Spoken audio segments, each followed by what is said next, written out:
June 4, 1962, Florence Chadwick जो first women बनने वाली थी to swim across Catalina channel, पूरे कंट्री की आंखें थी उस पर। फ्लोरेंस ने डेंस फॉग, चिलिंग कोल्ड और बहुत सारी टाइम शार्क्स को पीछे छोड़कर स्विमिंग करी पूरे 15 घंटों के लिए लगातार। फ्लोरेंस को शोर तक पहुंचना था, पर हर बार जब भी वो अपना सर उठाकर देखती तो उसे दूर दूर तक सिर्फ फॉग दिखता। बहुत देर बाद जब उसे शोर नहीं दिखा तो उसने गिव अप कर दिया, और जब वो बाहर आई तो उसे बहुत गुस्सा आया ये जानकर कि अगर वो सिर्फ आधा किलोमीटर और स्विमिंग कर लेती तो वो शोर तक पहुंच जाती। आपको क्या लगता है कि फ्लोरेंस ने क्यों गिव अप किया, क्यों क्विट किया? बिकॉज वो टायर्ड थी? No, because she could not see her goal. Florence ने एक पब्लिक मीटिंग के अंदर कहा, I am not making an excuse, if only I could have seen the land I would have made it. तो एक महीने बाद दोबारा जब फ्लोरेंस ने in spite of bad weather दोबारा एक स्विमिंग कॉम्पिटिशन के अंदर पार्ट लिया तो नॉट ओनली उन्होंने चैनल को क्रॉस किया बट ऑल्सो वर्ल्ड रिकॉर्ड बनाया। So my friends, one thing is clear, जब हमारा गोल हमारे सामने होता है तो चाहे जितनी भी ऑब्स्टिकल्स हमारे सामने आ जाए, we are able to handle them. But अगर हमारा गोल क्लियर नहीं है तो डिस्ट्रैक्शंस होने के चांसेस बहुत बढ़ जाते हैं। Hello friends and welcome to a better life. With this I want all of you to start your new session. ये video the most requested video है। I have been getting the request from past 3 weeks to make a video on the study hacks to start the new session. So this video is for all of you जो भी अपने study session को start कर रहे हैं इन मार्च और इन अप्रैल। First thing first, अपना goal clear रखें। Let's make an action plan for next 1 year together so that हम इस नए सेशन के अंदर पहले से भी ज्यादा स्कोर कर पाए एंड और भी ज्यादा चीजें सीख पाए एंड अपनी लर्निंग को इंजॉय कर पाए। So let's begin with the video on this note.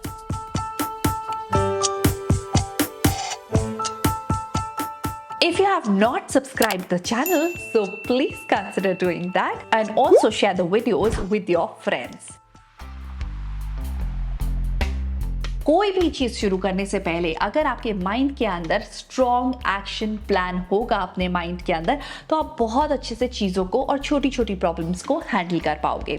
So end moment पे कोई भी अगर प्रॉब्लम आएगी तो आप उसके लिए रेडी होगे। सो कैसे हम प्रिपेयर करेंगे अपना एक्शन प्लान? फॉर एग्जाम्पल, ये हमारा पूरा ईयर है हमारे सामने। नाउ इसके अंदर let's quickly divide this year into 2 semesters, the first 6 months and the next 6 months। इसके अंदर जो भी आपका एग्जाम का मंथ है उसे निकाल दीजिए, उससे 1 महीने पहले को आप रिवीजन के लिए छोड़ दीजिए एंड नाउ यू नो कि आपके पास कितना टाइम अवेलेबल है right to study or to complete your syllabus. For example, सबसे पहले हम पहला सेमेस्टर लेते हैं जिसके अंदर we have April, May, June, July, August and September. Now अगर आपके एग्जाम्स अगस्त या सितंबर में होते हैं उस हिसाब से हम बनाएंगे एंड लास्ट 1 month उससे 1 month पहले दैट इज जुलाई को हम रख देंगे रिविजन के लिए।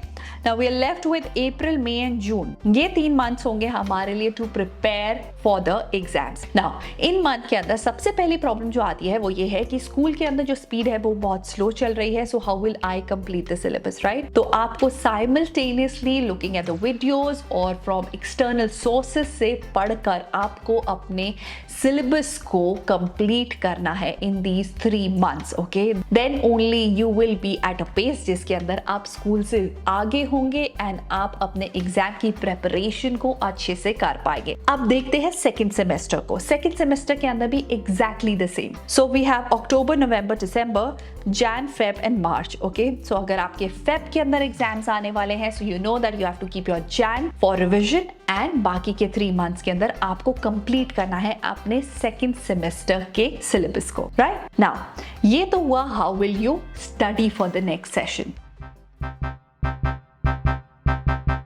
The biggest problem and that is concentration. So I get a lot of DMs every single day. Ma'am, concentration better करने के लिए कोई जल्दी से एक idea बता दो. Ma'am, can you make video on concentration? So you know what? It is very very important for me to know कि where are you right now? क्या आप अपने session को भी start कर रहे हो, middle में हो, end में हो, right? Now if you are starting with your new session, this is the right time to handle this problem. And what is this? क्या होता है? Try and understand this. जब आप मैथ्स की एक प्रॉब्लम को पिक करते हो, so how do you go about it? सबसे पहले आप एक इजी प्रॉब्लम को पिक करते हो, लेवल 1, एंड जब आप उसको सॉल्व करते हो तो आपका कॉन्फिडेंस लेवल हाई होता है। नाउ अब आपको लगता है आपको कॉन्सेप्ट बहुत अच्छे से आ गया, तो आप मीडियम लेवल की जो प्रॉब्लम होती है उसे स्किप कर देते हो। Now you go to a difficult problem. Okay, now difficult level की प्रॉब्लम को जैसे ही आप सॉल्व करने के लिए बैठते हो, आपको लगता है मेरे को तो ये नहीं आती है, मतलब मुझे तो कॉन्सेप्ट क्लियर ही नहीं है, एंड नाउ आपको डाउट होने लगता है कि ये चैप्टर मुझे नहीं आता है, एंड आप इस चैप्टर को छोड़ देते हो एंड आगे चले जाते हो। Now here what you need to do is कि जब आपने लेवल 1 किया है and you are confident, now move to level 2 instead of going to level 3। Level 2 में जब आप करोगे तो आप एक लेवल ऑफ डिफिकल्टी के अंदर आगे पढ़ोगे, right, and then move on to level 3। Now जब आप अब लेवल 2 करोगे, your confidence level will be still high, and now you will move to level 3, your confidence level will be still high. Now one thing that you need to remember is कि जब भी आप level up कर रहे हो, आपको अपने concept को अगेन एंड अगेन पढ़ना है, एंड हर लेवल के क्वेश्चंस को right from the starting of the session करके देखना है। Alright, now this one small little thing will save you from leaving the difficult questions, okay? And यहीं पे आपको इसे टैकल कर लेना है, जहां पे आपको नहीं समझ आ रहा है, go to your teacher, ask the problem and get the solution. Retrospective time table, मैंने अपनी पुरानी वीडियोस के अंदर भी रेट्रोस्पेक्टिव टाइम टेबल के बारे में बात करी है। प्रोस्पेक्टिव टाइम टेबल एक ऐसा टाइम टेबल होता है जिसके अंदर आपको क्या करना है। स्टेप नंबर 1, आपने आज एक चैप्टर को पढ़ा है, ओके, नाउ चैप्टर को पढ़ने के बाद आपने उसके प्रॉब्लम्स को सॉल्व करा है, राइट। नाउ प्रॉब्लम सॉल्व करने के बाद now you know in your mind कि आपको वो चैप्टर कितने अच्छे से समझ आया है। हो सकता है कि आपने बहुत मिस्टेक्स करी है उस चैप्टर के अंदर, तो उस चैप्टर को रेड कर देंगे हम। अगर आपने उस चैप्टर के अंदर यू आर ओके, तो आप उसे येलो करेंगे, and if you are good with the concept आप उसे ग्रीन करेंगे, राइट। नाउ आपको क्या करना है, आपको एक डायरी मेंटेन करनी है, आप एक एक्सेल फाइल में भी मेंटेन कर सकते हैं। उसके अंदर आपको हर चैप्टर का नाम लिखना है, उसके अंदर के सब टॉपिक्स लिखने हैं, टॉपिक्स को कलर कोड करना है, red, yellow and green, depending on आपकी understandability of that topic. Now ऐसा करने से फायदा क्या होगा? फायदा ये होगा कि नेक्स्ट टाइम आपको ये पता होगा कि आपको इस चैप्टर के अंदर कौन से टॉपिक को दोबारा पिक करना है, कितना फ्रीक्वेंटली पिक करना है। अगर जो ग्रीन टॉपिक है उनको आप 1 या 2 महीने बाद पिक करके पढ़ सकते हैं, जो रेड टॉपिक है उनको आपको नेक्स्ट वीक पढ़ना है, आपको अगेन एंड अगेन पढ़ना है ताकि आपकी उसकी अंडरस्टैंडिंग बेटर हो जाए, राइट। नाउ अब हम बात करते हैं कि इसके अंदर आप इसीलिए इस हिसाब से रिविजन के लिए टाइमिंग देंगे, okay, so always we will make a retrospective timetable right from the beginning of the session. It will look something like this. आपको अपने सिलेबस को लिखना है, दैट मीन्स चैप्टर, और चैप्टर के अंदर कितने टॉपिक्स आ रहे हैं उनको भी लिखना है, right. Once this sheet is maintain, अब आप जब भी इन टॉपिक्स को पढ़ेंगे तो उनके आगे आप उन्हें लेबल करेंगे, रेड, येलो और ग्रीन। नाउ यू नो आपके प्रॉब्लमैटिक एरियाज है क्या।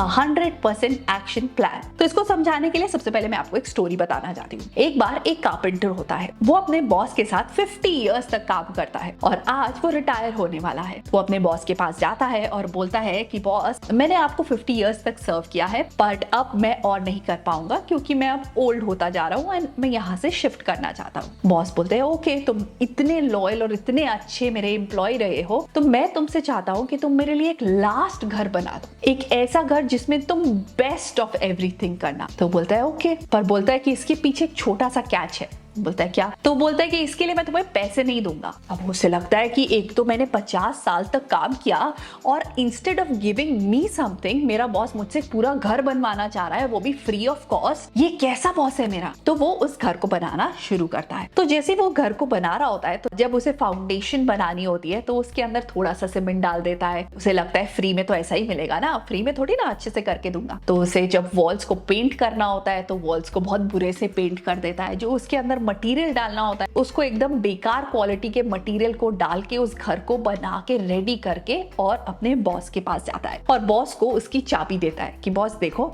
आपने मुझे बोला था घर बनाने को, ये रहा घर, ये लो अब आपका घर और मैं चलता हूँ। तो बॉस क्या करता है, वो बॉस बोलता है कि ये घर मैं तुम्हें एज अ गिफ्ट देना चाहता हूँ for your services for last 50 years. उस दिन उस आदमी की आंखों से पानी निकल आता है और वो इतना एम्बैरेस और अशेम्ड फील करता जाता है। उसे ऐसे लगता है कि जब मेरे पास टाइम था कि मैं 100% दे सकता था, मैंने उस टाइम पे लेजीनेस की वजह से उस टाइम पे अपना 100% नहीं दिया एंड आज मैं खुद उस घर में रहूंगा। अब आपको लग रहा है कि मैं ये स्टोरी आपको क्यों बता रही हूँ? इसलिए कि वो बॉस जो है वो हमारे एग्जाम्स की तरह है और ये जो एम्प्लॉय है और उसको जो वो घर बनाना है ये हमारे एग्जाम्स की प्रेपरेशन की तरह है। तो जितना हार्डवर्क जितना हम इस टाइम पे डालेंगे, लास्ट में हमारा रिजल्ट वैसा ही होने वाला है। तो अगर आपको लगता है अपने आप से कि इस टाइम पे मुझे थोड़ा सा पढ़ के भी चल जाएगा, क्या फर्क पड़ता है, the result you will see by the end of the session, right? So इस टाइम का एक भी मिनट वेस्ट ना करें, make the best of it so that आपका घर स्ट्रॉन्ग हो, आपकी फाउंडेशन, आपके कॉन्सेप्ट्स की फाउंडेशन स्ट्रॉन्ग हो, ताकि you don't feel embarrassed bye the end of the session. Alright, with this note, I end this video, and your timetable video, your stationery haul, and a lot more things are coming up for your new session. So stay tuned and keep watching this channel for more such informative videos. And also, अगर आप suggestion देना चाहते हैं किसी video के बारे में, so leave that in the comment section below, and I'll make sure that I make a video for all of you. Alright, so इनमें से कौन से hacks ऐसे हैं जिसको आप apply करने वाले हैं? Do let me know in the comment section below. Alright, so I'll see you in my next video. Till then, take care of yourself and stay super duper productive. Bye bye. Subscribe for more such videos.